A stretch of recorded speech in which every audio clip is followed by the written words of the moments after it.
आज की वीडियो में हमने बहुत महत्वपूर्ण विषय इसमें उठाया है, जो बहुत दिन से बहुत सारे लोग जो हमारे व्यूअर हैं चैनल के मांग कर रहे थे, क्योंकि ये गंभीर विषय है और सावन के महीने में मैं खाली नहीं था बिल्कुल, इसलिए 1 महीने तक वीडियो ये बनाई नहीं, मैंने कोई भी वीडियो नहीं बनाई थी। इसलिए इधर आज आपको बताता हूँ इस विषय में कि अप्सरा, यक्षिणी, परी, हूर, ये सब जो साधनाएँ आप देखते हैं इंटरनेट पे और दुनिया भर का इसी के पीछे खुराफात है और कितने लोगों का जीवन इसमें बर्बाद हो चुका है। खैर उसका तो आपको ज्ञान नहीं होगा, तो इसीलिए इस विषय को मैं पूरे विस्तार से आपको बताता हूँ कि क्या ये मामला है। ये जो जीव हैं यक्ष, यक्षिणी, ये पृथ्वी से ऊपर के इनके लोक हैं। श्रीमद् भागवत महापुराण में इसका वर्णन दिया हुआ है कि पृथ्वी से कितनी दूरी पे कौन सा लोक है, पृथ्वी के ऊपर जो लोक हैं, पृथ्वी के नीचे जो लोक। और इस्लाम में भी इसको 7 आसमान जैसे या बोलते हैं, पृथ्वी के ऊपर हैं 7 नीचे। तो इस तरीके से आपके समझने के लिए मैं बता रहा हूँ कि यक्ष लोक की शक्तियाँ, यक्ष और यक्षिणी ये जो है यक्ष लोक में रहते हैं। प्रेतों का अलग स्थान है, ये प्रेत से ऊपर की श्रेणी में होते हैं और देवताओं से नीचे की श्रेणी में आते हैं जो यक्ष और यक्षिणी होते हैं।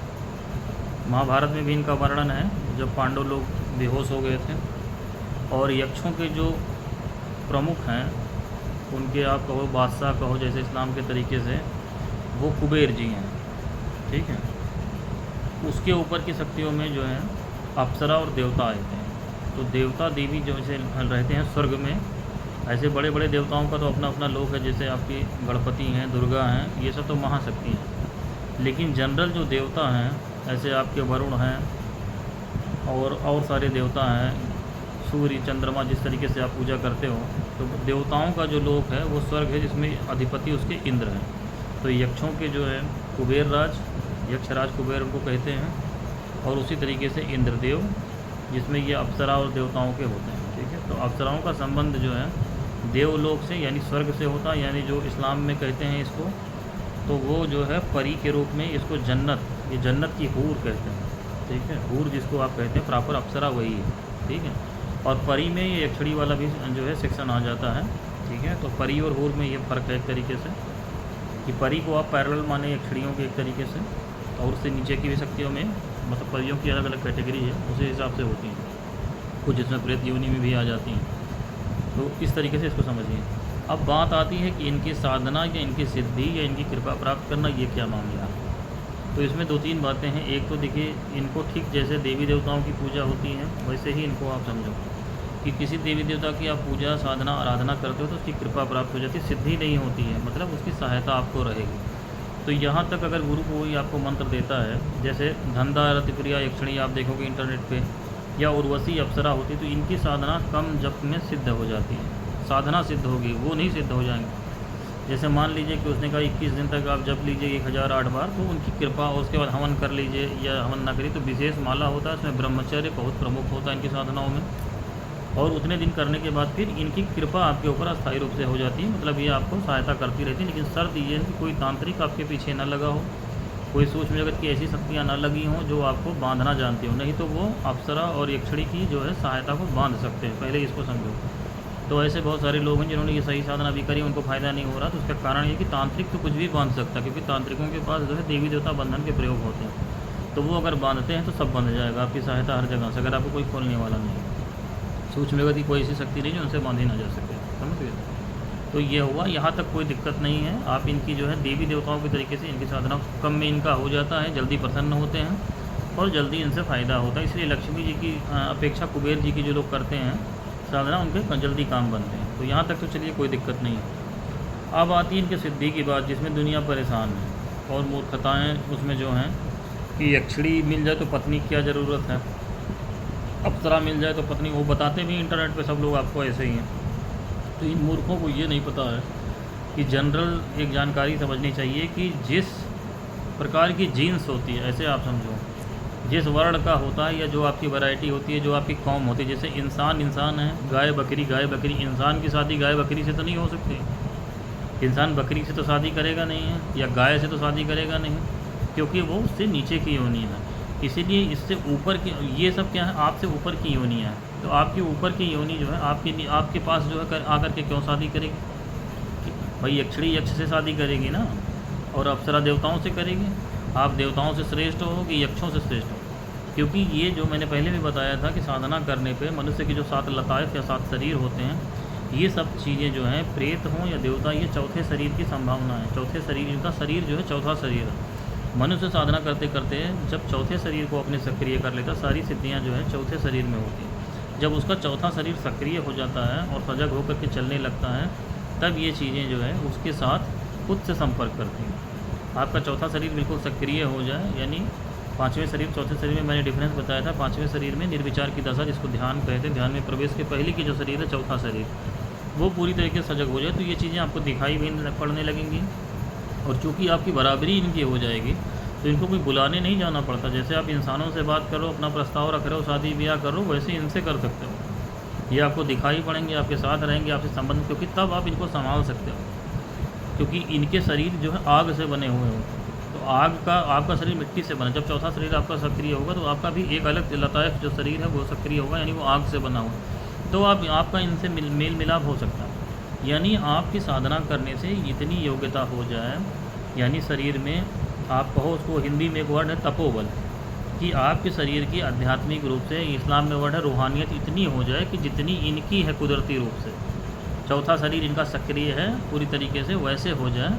और उतनी सिद्धियाँ शक्तियाँ आपके पास हों कि यक्ष यक्षिणी का आप जो है को पराजित कर सको, या अप्सराओं को पराजित कर सको, यानी उनको बांध सको। उनके जो विद्याएँ होती हैं अप्सराओं की या जो है यक्षिणियों की, वो विद्याएँ आपके ऊपर काम ना करें। तो ऐसा कैसे होता है? जब आप महाशक्तियों की साधना करते हो, क्योंकि ये लोग भी महाकाल, महाकाली, दुर्गा, शिव, इन्हीं शक्तियों की साधना करते हैं, वहाँ भी इन्हीं की पूजा होती है। तो अगर आपकी इन महाशक्तियों की साधना इतनी बड़ी है, कोई भी महाशक्ति, 10 महाविद्याएँ हैं, श्री हरि विष्णु हैं, या इस्लाम में आप कर रहे हैं कोई बड़े अमलियात, तो जो अल्लाह ही हैं, किसी ने नादे अली शरीफ कर रखा है, किसी ने बिस्मिल्लाह शरीफ कर रखा है, किसी ने कुछ कर रखा है, उसकी पूरी ज़कात, तो आपकी रूहानियत इतनी होगी, तो ये खुद से आपसे मानूस होते हैं, आपके ताबे होते हैं। इनके 50 काम होते हैं जो लेके ये खुद आते हैं आपके पास, कि भाई मेरा ये काम है, आप हमसे ऊँची अवस्था में, तो ठीक।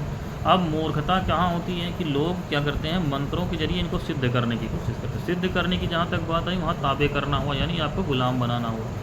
अब इनकी साधना की विधियाँ हैं, जैसे भूत प्रेतों को बस में किया जाता है, वैसे इनको साधने की विधियाँ होती। यहीं से खतरा शुरू होता है, क्योंकि किसी चीज़ में अगर आप ज़बरदस्ती करोगे, उसको फंसाने की कोशिश करोगे, तो वो हमेशा आपको आपके चंगुल से निकलने का सोचेगी। तो यक्षिणी साधना, किसी ने यक्षिणी को सिद्ध कर लिया, मान लीजिए उसका गुरु दमदार था, मान लीजिए कोई बड़ा तांत्रिक है, उसने शमशान में जाकर यक्षिणी सिद्ध करा दी, कहीं करा दी। अब यक्षिणी आपके ताबे हो गई, ठीक जैसे प्रेत होता है। तो वो आपसे प्रेम नहीं कर रही, प्रेम बस नहीं है वो यक्षिणी। अब आप पूछा, उसका आपका शरीर चूँकि इसका बना हुआ है मिट्टी का, तो आप उसको भौतिक शरीर में ला भी नहीं पाओगे। सिद्ध तो हो जाएगी, लेकिन वो ऐसे आपको धुएं के रूप में दिखाई पड़ेगी, क्योंकि उसका शरीर जो है मिट्टी से बना हुआ नहीं है ना। तो आप कैसे करोगे उसको? तो वो क्या करेगी, किसी के शरीर में प्रवेश करेगी, आपकी शर्त मानने के लिए किसी स्त्री के शरीर में प्रवेश करेगी, आप उससे संबंध बनाना चाहते हो, लेकिन उसका एक ही प्रयास रहेगा, आपके चंगुल से आज़ाद होना। इसलिए वो, चूँकि आपका गुरु हमेशा तो जिंदा रहेगा नहीं, कभी तो मरेगा ही मरेगा, तो वो आपको हमेशा जो है इस चक्कर में रहेगी कि आपसे कैसे आज़ाद हो। और वो ऐसे ही आपसे गलती कराते कराते कराते कोई ना कोई काम ऐसा करा देगी जिससे आपकी गलती हो जाए, वो आपके चंगुल से आज़ाद हो जाए। और अगर वो आज़ाद हुई, अगर उसका आपके प्रति कोई प्रेम रहा, तो वो आपको मार करके यक्षलोक में ले जाना चाहेगी, आपसे ऐसी क्रियाएं कराएगी कि आप मर जाओ और यक्षलोक में चले जाओ मरने के बाद। तो ये तरीका उनका पूरा प्रयास यही रहता है। इसी तरीके से अप्सराएँ होती हैं, वो आपको ऐसे ही कर्म कराएंगी कि आप मरने के बाद देवलोक में चले जाओ, मुक्ति में ना मत जाओ, वो चले जाए जन्नत में चले जाओ, या स्वर्ग जिसको कहते हैं वो चले जाओ, दोनों बात एक ही, वहाँ चले जाओ। तो वो आपसे खूब आप दान कर रहे हो, मंदिरों में चढ़ावा करो, अपने कल्याण के लिए कुछ नहीं कर पाओ, तो ये आपको मार करके अपनी योनियों में ले जाने के लिए ही आपसे प्रयास करेंगे। तो ये इनको सिद्ध करने का सबसे बड़ा खतरा है। और भौतिक शरीर में ये कभी नहीं रहते इस तरीके से। आम आदमी के जो रूहानियत है, जो हमारे बुजुर्ग हुए हैं, जिन्नात या ये सारी चीज़ें, उन्हीं के सामने जो है शरीर जैसा हम, क्योंकि ये 90 तरीके के मैंने बताया था शरीर जो है ये ले सकते हैं। कोई भी जो जिन्नाती कौम है वो 90, मतलब वो मनुष्य का शरीर, मतलब आप उनका शरीर नहीं पकड़ पाओगे, लेकिन वो ये शरीर धारण कर सकते हैं। 90 तरीके का शरीर है उनके पास, जानवर बन सकते हैं, सांप बन सकते हैं, कुछ भी बन सकते हैं। तो वो बुज़ुर्गों के सामने, या हिंदू धर्म में कहो जैसे बाबा कीनाराम है या कोई सिद्धाराम के परमहंस है, तो उनके सामने वो बिल्कुल आएंगे, मनुष्य रूप में आएंगे, बैठेंगे, बातचीत करेंगे, जाएंगे। अगर उनकी कृपा हो तो आपको दिखाई भी पड़ जाएंगे, आप भी देख सकते हो इन्हीं नंगी आँखों से। लेकिन आपके सामने वो ऐसे जाहिर हो जाएंगे और आपके साथ रहने लगेंगे। ऐसी गलती नहीं करना, क्योंकि कोई भी, ये शक्ति का सिद्धांत है, कोई भी शक्ति अपने से ऊपर की शक्ति को पूछती है, अपने नीचे की शक्ति को नहीं पूछती। तो जो लोग ये विद्या में जानना चाहते हैं, करना चाहते हैं, वो इतना ही कर सकते हैं कि इनकी जो कृपा प्राप्ति की छोटी साधनाएँ हैं 21 दिन की जनरली होती हैं, वो आप कर सकते हैं किसी गुरु के मार्गदर्शन में। उससे इनकी आपको कृपा प्राप्त हो जाएगी। लेकिन शर्त ये है कि कोई तांत्रिक आपके पीछे न लगा हो या कोई दुश्मन है, तो कोई फ़ायदा इनकी साधना से आपको होने वाला नहीं है। और नहीं तो सामान्य तरीके से आप करोगे तो आप फ़ायदा होगा। जो यक्ष में करना चाहते हैं वो कुबेर जी की करें, तो कुबेर जी से चूँकि धन की प्राप्ति होती है बजाय यक्षिणी की वजह से, मैं यही कहूँगा। और बाकी देवताओं की तो साधनाएँ आप लोग कर ही रहे हैं, तो उसमें कोई जो है मैंडेटरी, क्योंकि अगर आप यक्षिणी साधना भी करेंगे तो कुबेर जी की आपको करनी पड़ेगी, उनको प्रसन्न करना ही करेगा। और देवताओं में अगर अप्सराओं की करेंगे तो इंद्र का मंत्र आपको जप करना ही पड़ेगा, उनकी प्रसन्नता चाहिए होगी। तो ये उसका पूरा विज्ञान है।